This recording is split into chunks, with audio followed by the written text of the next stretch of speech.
Welcome to Wonder Pharma. तो inorganic pharmaceuticals का अगला टॉपिक आप लोगों को पढ़ना है डेंटल प्रोडक्ट्स। नाम से ही समझ में आ रहा है कि जो दांतों से रिलेटेड है, जो माउथ से रिलेटेड प्रोडक्ट्स होंगे उनके बारे में इसमें हम लोग को पढ़ना है। तो dental products generally pharmaceutical substances होते हैं जो हम लोग दांत को प्रोटेक्ट करने के लिए यूज करते हैं, जैसे डेंटल कैविटी से बचाने के लिए, जिसको लोग बोलते हैं ना कीड़ा लग जाना, उससे बचाने के लिए यूज करते हैं। प्लैक से बचाने के लिए यूज करते हैं, जो दांतों में बनता है और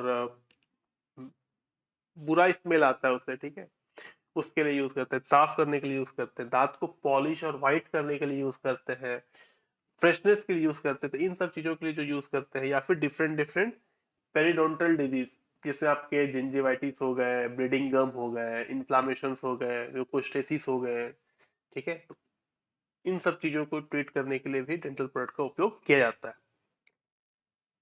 तो पहला आपका कैल्शियम कार्बोनेट पढ़ना है। आई होप हर कोई जानता हो कैल्शियम कार्बोनेट क्या है। हम लोग बचपन में बहुत चौक से खेले हैं, किसी किसी ने चौक को खाया भी है, घर में चूना भी हुआ है। दैट्स अ कैल्शियम कार्बोनेट, ठीक है। तो calcium carbonate generally inorganic salt है और एज एन एंटी एसिड भी इसका उपयोग हम लोग करते हैं। टूथपेस्ट में पाया जाता है कैल्शियम कार्बोनेट, ठीक है। उसके अलावा लाइम स्टोन, चौक, मार्बल, सेल्स, इन सब में भी एक सेल्स में कैल्शियम कार्बोनेट मिलता है। फार्मास्यूटिकल फॉर्मेशन क्या क्या आते हैं इसके, तो टैबलेट, सस्पेंशन, पेस्ट आते हैं। मार्केट प्रिपरेशन, कैल्सीच्यू, ओइसो 500, पेप्सोडेंट, एनाफिक्स, ये सारे तो जो कैल्शियम सप्लीमेंट्स होते हैं उसमें भी ये पाया जाता है। स्टोरेज कंडीशंस, तो इसको हम लोग एसिड से सेपरेट कर रखना होता है। पहला चीज, हम लोग पहले ही बोला ना एंटी एसिड है, तो एंटी एसिड आप जब एसिड के साथ आप इसको रखोगे तो ये रिएक्शन कर जाएगा एसिड और बेस मिलके, क्योंकि एज एन बेस काम करेगा। एंटी एसिड है तो एज अ बेस बेस काम करेगा और न्यूट्रलाइजेशन रिएक्शन प्रोड्यूस करेगा, तो फिर सॉल्ट बन जाएगा और वाटर बन जाएगा। तो एसिड से इसको हटा के रखना, सेपरेट रखना होता है, ठीक है। उसके अलावा एल्युमिनियम, अमोनियम सॉल्ट, फ्लोराइड और मैग्नीशियम से भी इसको दूर रखना होता है, ठीक है। एयर टाइट क्लोज कंटेनर इसको रखना होता है। वेंटिलेटेड प्लेस पे इसको रखना होता है, ड्राई जगह पे। और टेम्परेचर जो होगा फिर प्रिफरेबली रूम टेम्परेचर 15 से 30 डिग्री। अगर आपका टेम्परेचर एक्सीड करता है तो 40 से ऊपर नहीं जाना चाहिए, ठीक है। यूजेस, तो as an mild abrasive use करते हैं, यानी कि मिल्ड एब्रेसिव का मतलब दांतों से जो स्टेन पड़ते हैं, जो प्लैक पड़ते हैं, पीला हो जाता है, उसको ट्रीट करने के लिए, उसको रिमूव करने के लिए कैल्शियम कार्बोनेट का यूज होता है, ठीक है। देन आपका है सोडियम फ्लोराइड। सोडियम फ्लोराइड भी आपके इनऑर्गेनिक सॉल्ट है, हम लोग फार्मास्यूटिकल्स पढ़ रहे हैं तो ये भी इनऑर्गेनिक सॉल्ट है, जो जनरली फ्लोराइड आयन का एक अच्छा सोर्स है, ठीक है। फ्लोराइड आयन रिलीज करता है ये। तो इसका हम लोग यूज डेंटल केयर के लिए भी यूज करते हैं। और जहां पर रेडियोग्राफी में फ्लोराइड आयन यूज होता है, रेडियोग्राफिक इमेजिंग मतलब जैसे आपका एक्सरे हो गया, अल्ट्रासाउंड हो गया, ये सारे रेडियोग्राफिक इमेजिंग होते हैं। तो इसी तरह से जो भी रेडियोग्राफिक इमेजिंग में यूज होना होता है फ्लोराइड आयन का, वहां पे भी इसका यूज करते हैं लोग, सोडियम फ्लोराइड का यूज करते हैं।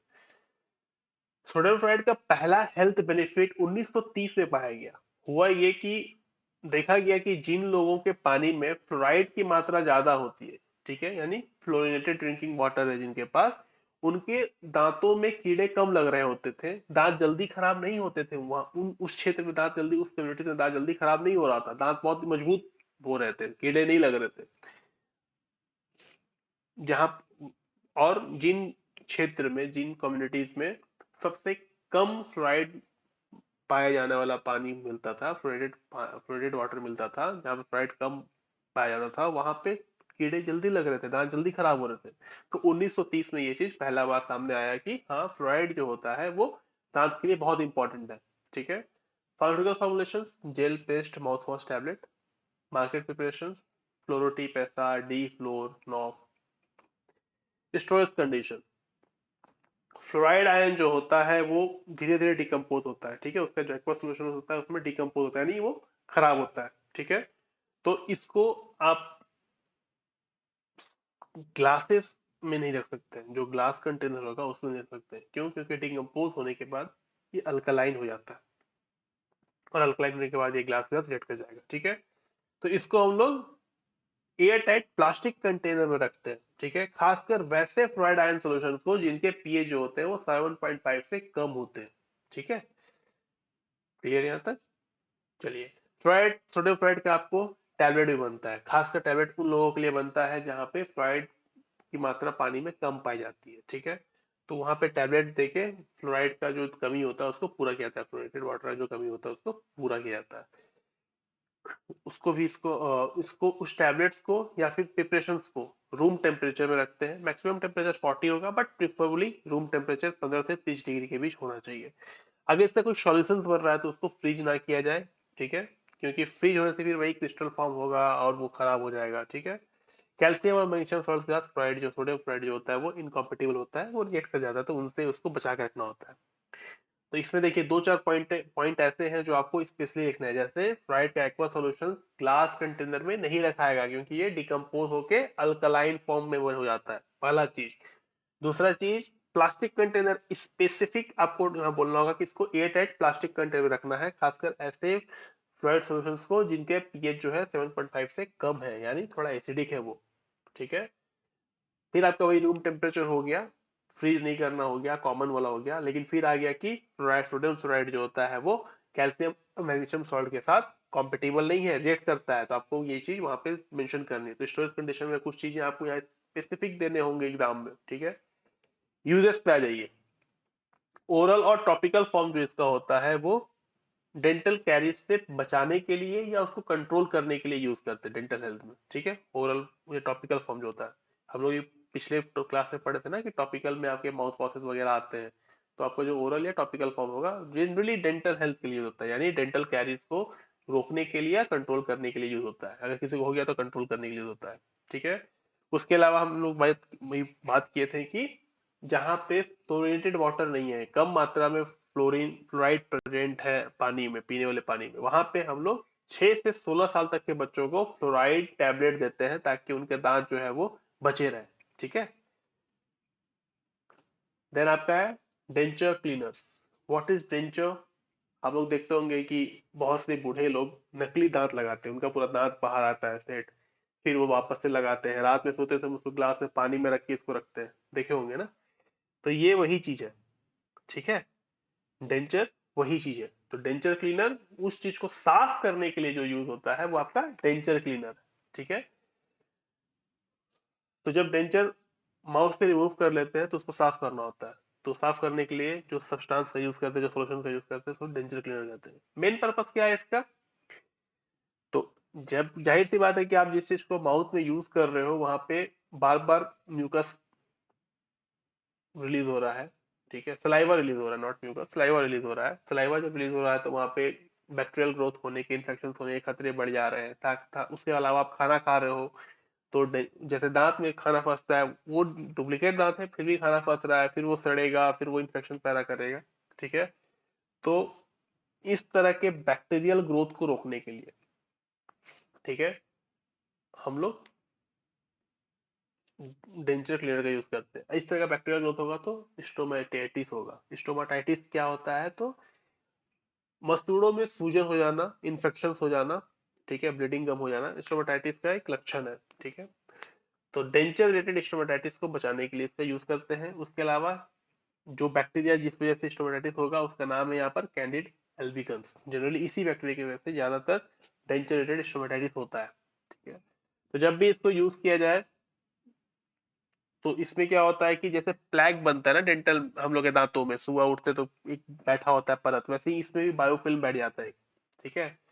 और कभी कभी क्या होता है कि ये सॉलिडिफाई हो जाता है, डेंटल कैलकुलस बन जाता है, जैसे पत्थर होता है ना जो कहा जाता है किडनी स्टोन हो गया वगैरह वगैरह, वैसे यहाँ पे स्टोन हो जाता है, ठीक है। तो इसको रिमूव करने के लिए, साथ में स्टेन रिमूव करने के लिए, साफ रखने के लिए इसका यूज करते हैं। बहुत से लोग होते हैं जिनको तंबाकू खाने का आदत होता है, कॉफी पीने का आदत होता है, चाय पीने, जैसे मेरे जैसे लोग चाय बहुत ज्यादा पीते हैं, तो दांतों में प्रॉब्लम होती है उससे। तो उसके लिए भी जब कोई डेंचर क्लीनर यूज करता है तो उनके जो डेंचर्स होते हैं वो खराब होने लगती है इस वजह से, ठीक है। उसमें इन्फेक्शन होने के खतरे बढ़ जाते हैं, तो वहां पे इसको साफ करने के लिए यूज करते हैं। देन आपका फार्मास्यूटिकल फॉर्मुलेशन आता है, cream, paste, gel, powder, tablet, market formula preparation, क्लिनसोडेंट, डेंसिव, पीटीडेंट।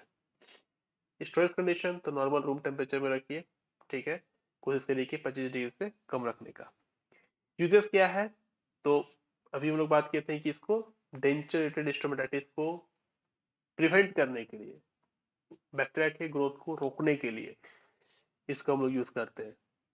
प्लीज बैक्टीरिया का नाम दीजिएगा, पार्टिकुलरली कैंडिड एल्बिकन्स, ये बैक्टीरिया को खासकर ये रोकता है, ठीक है।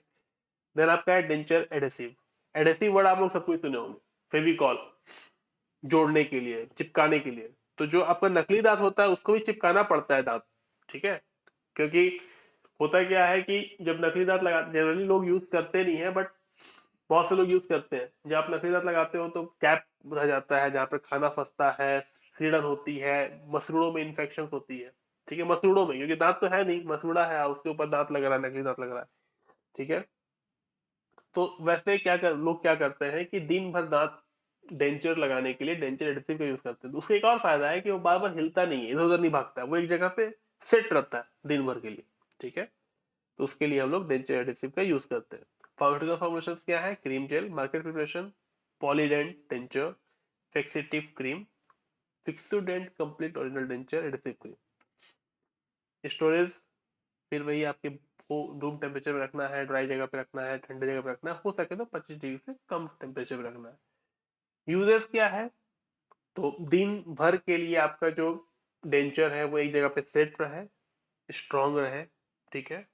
उसके अलावा जो भी बहुत सा होता है कि एक साइड का ऊपर का नकली दांत लगा रहे हैं, आगे का 5 दांत नकली लगा रहे हैं, ठीक है। तो उनमें फूड पार्टिकल्स ना फंसे, इन सब चीजों के लिए भी इसका यूज करते हैं ताकि किसी भी तरह के इन्फेक्शन होने से बचा जा सके। आखिरी टॉपिक है इसका माउथ वॉश। तो माउथ वॉश हम लोग जनरली क्यों यूज करते हैं? हम लोग पिछला टॉपिकल एजेंट में पढ़े थे कि mouth wash as a topical agent use होता है, ठीक है। तो टॉपिकल ट्रीटमेंट के लिए यूज करते हैं, और इसमें हम लोग जनरली कूला करते हैं, ठीक है, रिंजिंग करते हैं या फिर गार्गल करते हैं ताकि हमारा जो दांत है वो इन्फेक्शन से बचा जा सके, ठीक है। तो अलग अलग तरह का माउथ वॉश होता है, अलग अलग कंपोजिशन के साथ। कुछ mouth wash over the counter मिलता है। ओवर द काउंटर मतलब आप जाके किसी भी मेडिकल स्टोर में मांगोगे, वो आपको आराम से दे देगा, आपके उसके लिए प्रिस्क्रिप्शन की जरूरत नहीं होती है। तो वैसे ड्रग्स को बोलते हैं ओवर द काउंटर ड्रग, ठीक है। जो भी ड्रग बिना प्रिस्क्रिप्शन के आपको आसानी से मिल जाते हैं, किसी को भी मिल सकता है। वो अगर छोटा बच्चा भी जाके मांगता है तो उसको दे दिया जाता है, और कोई बूढ़ा भी मांगता है तो उसको दे दिया, आप भी जाके मांगते हैं तो उसको दे दिया जाता है। तो ऐसे जो भी ड्रग्स होते हैं जो किसी को भी बिना किसी प्रिस्क्रिप्शन के मिल जाता है, उसको बोलते हैं ओवर द काउंटर ड्रग। जैसे पैरासीटामोल हुआ, paracetamol over the counter drug, ठीक है। सर दर्द की गोली ओवर द काउंटर ड्रग। लेकिन एंटीबायोटिक्स ओवर द काउंटर नहीं है, ठीक है। शेड्यूल एच में जितने ड्रग हैं ओवर द काउंटर नहीं है, उनके लिए प्रिस्क्रिप्शन की जरूरत है। बिना प्रिस्क्रिप्शन के वो आपको नहीं मिलेगा, ठीक है। बट यहाँ मिल जाता है कुछ कुछ एंटीबायोटिक, लेकिन जनरली एंटीबायोटिक्स बिना प्रिस्क्रिप्शन के नहीं देना चाहिए, ठीक है। उसके अलावा different different complex oral conditions के लिए इसका यूज करते हैं, जैसे हेलिस्टोसिस, जिंजीवाइटिस। हेलिस्टोसिस का मतलब होता है कि छाले पड़ जाना, मसूड़ों में सूजन हो जाना, ठीक है, ये हेलिस्टोसिस आता है। जिंजीवाइटिस, ब्लीडिंग गम होना, मसूड़े सूज गए हैं, उसमें बैक्टीरियल इन्फेक्शन हो गया है। पेरिडोंटल डिजीज, और भी जो प्रॉब्लम्स हैं जैसे टूथ डिके होना, प्लैग बनना, इन सब आपको उसमें आते हैं। न्यूरल म्यूकोस ओरल म्यूकोस्टेसिस यानी छाले पड़ जाना, और जेरोस्टोमिया यानी बैड ब्रेथ होता है ना, किसी किसी के मुंह बहुत गंदा महकता है, तो उस कंडीशन को बोलते हैं जेरोस्टोमिया। तो इन सारे डिफरेंट डिफरेंट डिजीज को ट्रीट करने के लिए माउथ वॉश का यूज करते हैं। फार्मास्यूटिकल फॉर्मुलेशन लिक्विड है, market preparation Listerine, MaxFresh, Colgate. I hope ये 3 नाम तो हर कोई जानता होगा, खासकर कोलगेट और लिस्ट्रीन हर कोई जानता होगा, ठीक है। स्टोरेज कंडीशन क्या है? तो रूम टेम्परेचर में रखना होता है, बच्चों से बचा के रखना होता है, सनलाइट से बचा के रखना होता है, हीट से बचा के रखना होता है, एयर टाइट कंटेनर में इसको रखना होता है। जनरली माउथ वॉश जो होते हैं वो प्लास्टिक कंटेनर में आते हैं।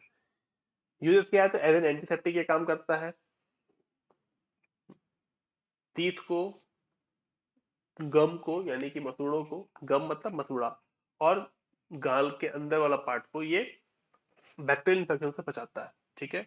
माइक्रोग्राम को ग्रोथ को रोकता है। उसके अलावा बैड ब्रीथ, स्वेलन गम, सूजन मसूड़ों में सूजन, इन सबको ट्रीट करने में ये हेल्प करता है। और डिफरेंट डिफरेंट माउथ इन्फेक्शंस को multifactorial management of complex oral conditions like halitosis, gingivitis, periodontal disease, oral म्यूकोटासा और ज़ोस्टोमिया को ट्रीट करने में भी ये हेल्प करता है। तो आप लोग का इनऑर्गेनिक फार्मास्यूटिकल्स का ये टॉपिक भी यहाँ पे खत्म होता है। आखिरी टॉपिक एक बचा हुआ है जो हम लोग नेक्स्ट वीडियो में करेंगे। तब तक के लिए शुभ रात्रि, गुड नाइट, सबा खैर, अपना ख्याल रखिए। फिर मिलेंगे हम लोग नेक्स्ट वीडियो में।